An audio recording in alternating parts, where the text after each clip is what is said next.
Me llamaban el fracasado por cuidar a mi abuelo, pero el viejo me dejó el arma para destruirlos en la corte. Me llamo Hugo. Durante 5 años, fui la oveja negra, el hazmerreír de cada cena de Navidad. Mis 2 hermanos, Javier y Luis, son esos típicos abogados de traje italiano que miden el valor de una persona por el modelo de su auto. Para ellos, y para el resto de mi familia, yo era un error.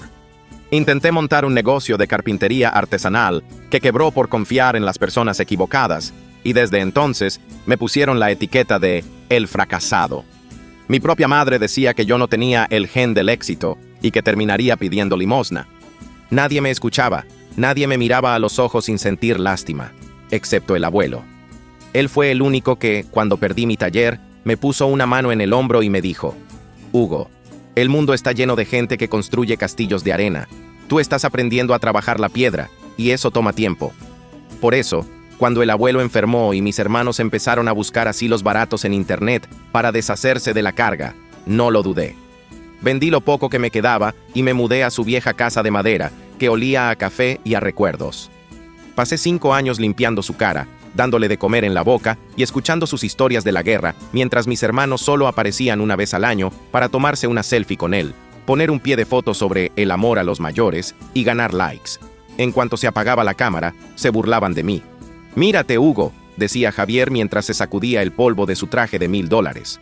«Eres el enfermero de un viejo que no tiene ni dónde caerse muerto. Estás desperdiciando tus mejores años en esta ruina por un hombre que no te va a dejar ni las gracias». Luis era peor. Él decía que yo me quedaba ahí por flojo, por no querer enfrentarme al mundo real. Me llamaban parásito. Decían que vivía de la pensión miserable del abuelo, cuando la realidad era que yo trabajaba haciendo reparaciones de noche para comprarle sus medicinas caras. El abuelo lo veía todo. Veía cómo me humillaban en silencio y cómo ellos revisaban los muebles buscando algo de valor cada vez que él cerraba los ojos. Un día, poco antes de morir, el abuelo me tomó de la mano y me entregó una llave pequeña y oxidada. «Hugo», me susurró, «ellos creen que mi riqueza se acabó cuando vendí mis camiones, pero no saben que el oro más puro es el que se esconde de los ladrones. Prométeme que no abrirás el suelo hasta que yo me haya ido». Hace un mes, el abuelo se fue. En el entierro, mis hermanos se quejaban del calor y de lo barato que era el ataúd que yo pude pagar. Ni una lágrima, solo prisa. Al día siguiente, llegaron a la casa con un mazo y un contrato de venta. Entraron pateando las cosas del abuelo como si fueran basura. «Hugo, fuera de aquí», sentenció Javier. «Mañana entra la demoledora. Vamos a convertir este nido de ratas en un complejo de lujo y tú no estás invitado. Ya perdiste suficiente tiempo. Ahora busca un trabajo de verdad». Se reían de mí mientras yo abrazaba la caja de herramientas vieja que el abuelo me dejó, la única herencia que ellos no quisieron robarnos. Pero lo que Javier y Luis no sabían es que esa llave en mi bolsillo habría mucho más que un baúl viejo. Habría un secreto que iba a poner a toda la ciudad a mis pies y a ellos en la calle. Esa noche, bajo la luz tenue de la habitación del abuelo, el peso del secreto casi me dobla las rodillas. Usé la llave pequeña y removí las tablas del piso. Ahí estaba. Un baúl de madera envuelto en lona que contenía los títulos de propiedad originales de toda la manzana y una cámara de video vieja con una nota: «Hugo, por si intentan decir que estoy loco». Al darle play, mi sangre comenzó a hervir. Vi a Javier, el brillante abogado, burlándose de la demencia del abuelo mientras le negaba un vaso de agua. Vi a Luis registrando el armario del viejo mientras éste dormía. No eran hermanos, eran depredadores esperando que el cuerpo se enfriara. A la mañana siguiente, la tormenta estalló. Javier y Luis llegaron con una camioneta de mudanzas y un agente de bienes raíces. Entraron como dueños del mundo, tirando las fotos del abuelo al suelo. «Hugo, ya tardaste», dijo Javier. «Como herederos directos, vamos a vender esto hoy». Fue ahí cuando saqué la carpeta.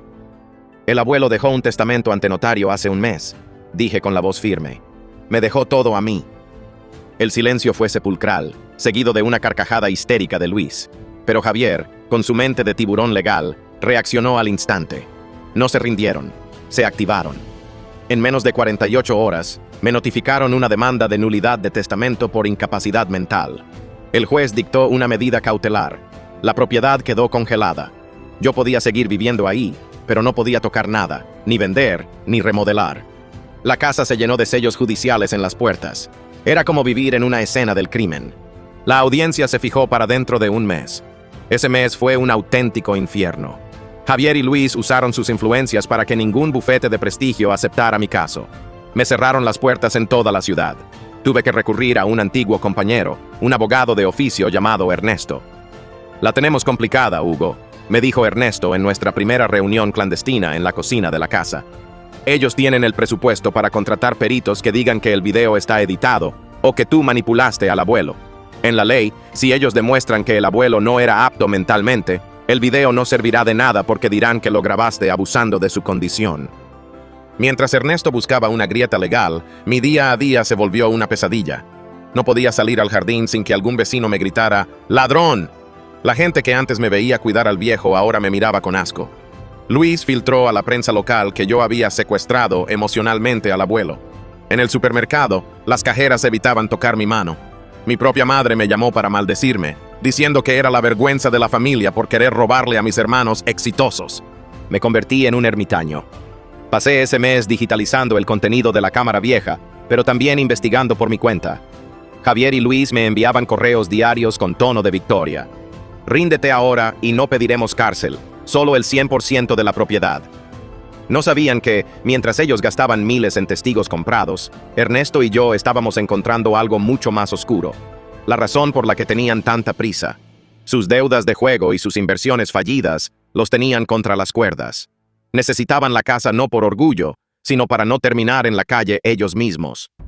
Pasé las noches solo en la oscuridad, escuchando cómo mis propios hermanos celebraban afuera con botellas de vino, asumiendo que el juicio sería un simple trámite para enterrarme vivo. Me sentía derrotado, hundido por su poder, pero cada vez que sentía que iba a rendirme, ponía el video del abuelo mirándome a la cámara y diciendo: «El que cree que tiene el poder absoluto, olvida que el suelo siempre es el mismo para todos». Faltaba solo una semana para la audiencia y la presión era máxima. La policía me visitaba a diario por denuncias anónimas de que estaba destruyendo evidencia. Estaba a punto de quebrar, pero Ernesto encontró un documento que Javier y Luis olvidaron en su prisa por ser los hijos de oro. Faltaban 7 días para la audiencia y la casa del abuelo se sentía como una zona de guerra. Los sellos judiciales en las puertas y las miradas de odio de los vecinos eran constantes. Javier y Luis, como los abogados astutos que son, no vinieron a pedir perdón ni a confesar deudas. Hicieron algo mucho más cruel. Usaron el tiempo para aislarme por completo. Lograron una orden judicial para inventariar la casa, lo que significaba que cada 2 días entraban con extraños a revisar mis cosas, moviendo los muebles del abuelo con desprecio, buscando cualquier debilidad en mi defensa. Yo estaba solo, con la cuenta bloqueada y comiendo lo que Ernesto, mi abogado de oficio, podía comprarme. Ernesto estaba aterrado. «Hugo, se han movido rápido. Han presentado una declaración jurada de un médico prestigioso que dice que el abuelo sufría de lagunas mentales graves desde hace años. Ante los ojos del juez, eres un desempleado que se aprovechó de un anciano vulnerable. Si no presentamos algo sólido que demuestre su lucidez, el testamento será papel mojado». Pero la arrogancia de mis hermanos fue lo que nos dio la primera pista. En su afán por demostrar que el abuelo estaba loco, Luis cometió un error. Entregó al juzgado un historial clínico del abuelo para probar su deterioro. Revisándolo noche tras noche bajo la luz de una vela, Ernesto notó algo que a los brillantes abogados se les pasó por alto. El historial mencionaba una serie de visitas a un centro de salud visual en otra ciudad. Fuimos hasta allá y descubrimos que el abuelo, sospechando de sus propios hijos, se había estado haciendo exámenes de la vista y pruebas cognitivas de rutina cada mes, pagándolas en efectivo. El doctor de esa clínica me entregó un sobre sellado. «Tu abuelo me pidió que guardara esto solo para ti, Hugo. Me dijo que sus otros nietos solo verían lo que querían ver, pero que tú verías la verdad». Eran certificados de lucidez firmados por un neurólogo forense que el abuelo visitaba en secreto, precisamente para evitar que sus hijos impugnaran su voluntad. El viejo no estaba loco. Estaba jugando una partida de ajedrez contra sus propios hijos desde hacía años. La última semana fue de una tensión insoportable. Javier y Luis, seguros de su victoria, empezaron a anunciar en sus redes la construcción del nuevo complejo de lujo en el terreno del abuelo. Invitaban a inversores y hacían preventas de departamentos que aún no existían sobre una tierra que no les pertenecía. Me enviaban notificaciones legales cada mañana, intentando quebrarme los nervios para que firmara un acuerdo de salida voluntaria. Incluso mi propia madre me envió un mensaje final. Deja de avergonzarnos, Hugo. Firma y deja que tus hermanos salven lo que queda del apellido.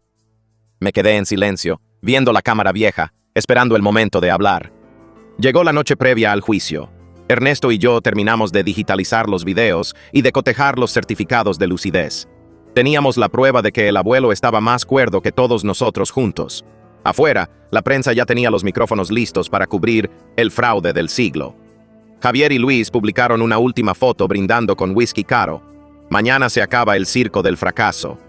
No tenían idea de que el circo apenas estaba por abrir su función principal, y ellos no eran los domadores, eran los que estaban a punto de caer en la red. El despertador sonó a las 6 de la mañana. Me puse mi traje viejo y caminé hacia la corte. La audiencia comenzó con Javier subiendo al estrado, fingiendo una tristeza profunda, asegurando que el abuelo murió sin saber quiénes éramos. Fue entonces cuando Ernesto se puso de pie y presentó un documento que no estaba en el expediente original. La sala de audiencias estaba a reventar. Había cámaras de televisión, periodistas locales y, en la primera fila, mi familia, mirándome como si fuera un parásito que acababa de entrar a un templo. Javier y Luis estaban sentados en la mesa de la defensa, impecables, con carpetas llenas de documentos y una sonrisa de quien ya se siente dueño del mundo. Mi abogado, Ernesto, sudaba frío mientras acomodaba sus papeles en una mesa vieja y rayada. Éramos David contra dos Goliaths con trajes de seda. La audiencia comenzó con el ataque de Javier. Se puso de pie y con una voz cargada de un falso dolor, describió al abuelo como un hombre que en sus últimos meses no podía ni recordar el nombre de sus propios hijos. Presentó al médico que habían sobornado, un neurólogo prestigioso que juró bajo gravedad de juramento que el abuelo sufría de demencia senil avanzada desde hacía más de un año. Señoría, concluyó Javier mirando al juez, mi hermano Hugo se aprovechó de un hombre que ya no habitaba en su cuerpo. Este testamento no es más que el resultado de un abuso emocional sistemático. El juez me miró con severidad y le dio la palabra a Ernesto. Mi abogado se levantó, me miró de reojo y presentó la primera bomba: los certificados de lucidez del Centro de Salud Visual. Su señoría, dijo Ernesto con voz firme, mientras los demandantes aseguran que el abuelo no sabía quién era, aquí tenemos evaluaciones cognitivas mensuales realizadas por un perito forense estatal que el abuelo visitaba en secreto. Evaluaciones que demuestran una lucidez del 100% hasta el día de su fallecimiento. El rostro de Javier se puso gris. Intentó objetar diciendo que esos documentos podían ser falsos, pero el sello del perito estatal era innegable. Sin embargo, lo peor para ellos aún no llegaba. Ernesto pidió permiso para reproducir el video de la cámara vieja. Javier y Luis se rieron. Señoría, no podemos permitir que un video casero, probablemente editado, se use como prueba, dijo Luis con arrogancia. Pero el juez, intrigado por la solidez de los certificados médicos, autorizó la reproducción. La sala quedó en un silencio sepulcral cuando la pantalla gigante se encendió. Ahí estaba el abuelo, sentado en su sillón favorito, mirando directo a la cámara con una claridad que helaba la sangre. Sé que mis hijos Javier y Luis van a decir que estoy loco, decía el abuelo en el video. Van a decir que Hugo me obligó a firmar. Pero aquí estoy, el 12 de enero, mostrando el periódico del día, para dejar claro que mi decisión es libre. Hugo me dio su tiempo cuando no tenía nada. Javier y Luis solo vinieron a buscar mis llaves cuando creyeron que estaba dormido. La cámara entonces mostró escenas grabadas en secreto. Javier gritándole al abuelo que se muriera de una vez para no gastar más en pañales, y Luis revisando los cajones mientras el viejo fingía dormir. La familia en la sala empezó a susurrar. Mi madre se cubrió la boca con las manos y el juez se inclinó hacia adelante, con una expresión de absoluto asco hacia mis hermanos. Javier intentó hablar, pero las palabras se le atoraban en la garganta. Su narrativa de hijo ejemplar acababa de ser incinerada frente a toda la ciudad. El juez no esperó más. Dictó una sentencia preliminar validando el testamento y ordenando una investigación penal inmediata contra el médico de mis hermanos por falso testimonio. Javier y Luis salieron de la corte rodeados de periodistas, pero esta vez no eran preguntas sobre su éxito. Eran gritos de «buitres» y «estafadores». Se subieron a sus autos escoltados por la policía, mientras yo me quedaba ahí, con mi maletín viejo, sintiendo por primera vez en años que podía respirar. Pero la historia no terminó en la corte. Cuando regresé a la casa, encontré a mi madre esperándome en el porche, llorando y pidiendo perdón. Tenía una decisión que tomar: perdonar a quienes me hundieron o usar el poder del abuelo para darles el golpe final. La sentencia del juez fue el principio del fin para el imperio de papel de mis hermanos. No solo perdieron el caso, perdieron su honor. El colegio de abogados les suspendió la licencia de inmediato por el intento de fraude y el falso testimonio del médico que compraron. Pero mientras ellos huían de los flashes de las cámaras, yo regresé a la casa del abuelo. Encontré a mi madre sentada en el porche, la misma que me llamó vergüenza de la familia, ahora llorando y sosteniendo una pila de facturas. «Hugo, tienes que ayudarlos», me suplicó. «Javier y Luis deben millones en préstamos que pidieron asumiendo que esta casa sería suya. Si no pagas sus deudas, terminarán en la cárcel o peor». La miré con una mezcla de lástima y firmeza. «Madre», le dije, mientras abría la puerta de la casa con la llave que el abuelo me confió. El abuelo no dejó este dinero para financiar el ego de quienes lo llamaron carga. Lo dejó para reconstruir lo que ellos despreciaron. Ese mismo día, inicié la gran transformación. Pero no construí el complejo de lujo que mis hermanos soñaban para desplazar a la gente humilde. Al contrario, usé el capital de los locales comerciales y las monedas de oro para convertir toda la manzana en un proyecto social sin precedentes. Convertí la vieja casona en el centro de oficios El Abuelo. Despedí a los contratistas corruptos que Javier ya había apalabrado y busqué a los obreros, carpinteros y electricistas del barrio que mis hermanos siempre miraron por encima del hombro. Les di empleo con salarios dignos y seguros médicos que nunca habían tenido. Reformé los locales de la esquina y los convertí en una clínica geriátrica gratuita, donde los ancianos del barrio ahora reciben la atención que mis hermanos le negaron a su propio abuelo. La limpieza fue total. Ernesto, el abogado de oficio que nadie quería, ahora es el director legal de mi fundación, con un sueldo que por fin le permitió comprarle una casa a su madre. Los vecinos que antes pintaban asesino en mi pared, ahora hacen fila para pedir disculpas. No les guardo rencor, pero les demostré que la lentitud de la que mis hermanos se burlaban era en realidad la paciencia necesaria para construir algo que no se cae con el primer escándalo. ¿Qué pasó con los hijos de oro? El banco les embargó sus departamentos de soltero, sus autos de lujo y hasta sus cuentas de ahorro. Javier, el brillante estratega, ahora trabaja como gestor de archivos en una oficina de gobierno de quinta categoría, escondiendo su rostro detrás de pilas de papel para que nadie lo reconozca. Luis, el que decía que yo no tenía visión, trabaja en un call center, siguiendo guiones y recibiendo órdenes de jefes de 20 años. Su arrogancia se convirtió en silencio. A veces los veo pasar frente al centro comunitario, viendo el nombre del abuelo en letras de bronce, pero los guardias que ellos mismos intentaron contratar para sacarme a mí, ahora son los que les impiden la entrada a ellos. Hoy, a mis 35 años, ya no soy el fracasado. Soy el dueño de una empresa de construcción social que genera millones, no solo en dinero, sino en respeto. Mi madre ahora presume mis fotos en sus redes sociales, tratando de convencer al mundo de que ella siempre confió en mi talento, pero yo ya no le contesto las llamadas.